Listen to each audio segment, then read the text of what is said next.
All right, so I get asked a lot what makes a good swim jig, or aren't all swim jigs the same? And looking at them in a package, or to the naked eye, they really are very, very similar. They all they all have a weed guard, all have a skirt, all have a hook and a trailer keeper. But there's really a bunch of key differences in jigs that makes one a lot better than the other, or one is good for this technique and not as good for that technique. So here I have two swim jigs, and they're very similar. They have the same head style, not the same size hook, but the same general idea of the hook, same trailer keeper, same weed guard angle, but they're for two totally different things. We'll start with this one.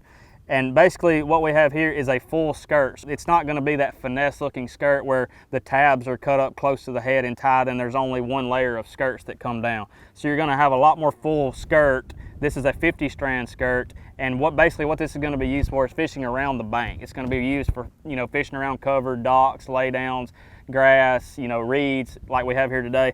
That's what it's going to be made for. You're going to put a craw-style trailer on this, you're going to move it around, you're going to keep it high up in the water column, and that thicker skirt allows that.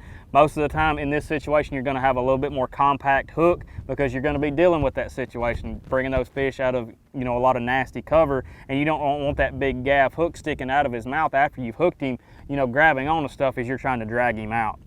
The head design on both of these jigs is really key.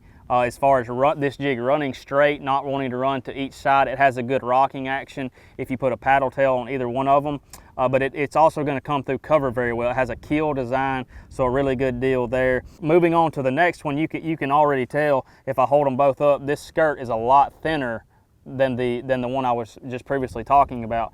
And when you roll it over, you can tell where I was talking about the tabs were tied right here, and there's only single tabs cut this way, so there's no tabs coming out of the bottom. And basically what that's going to do is that's going to allow that jig to get a lot deeper, a lot faster. So when I'm going to be using this jig is basically if you're on a flat or you have a lot of submerged grass and some deeper water, and you're going to just be chunking and winding, almost like a vibrating jig type deal, but a lot more subtle type situation. I'll normally throw either a Z-Craw Junior horizontal with this, or a paddle tail style bait. Really good jig for if you're down in Florida, in those massive grass flats, or anywhere like Texas, Gunnersville, something like that, around some really big fish, but they're going to be more offshore, not really on that isolated stuff that's really hard to get them out of, because you're not going to be getting hung up a lot with this. You may get a few spare strands of grass, something like that, but you're basically going to be an open water jig is basically what we call it. But that's kind of the two differences in the jig. Again, I tried to break it down as to when to throw one and when the other.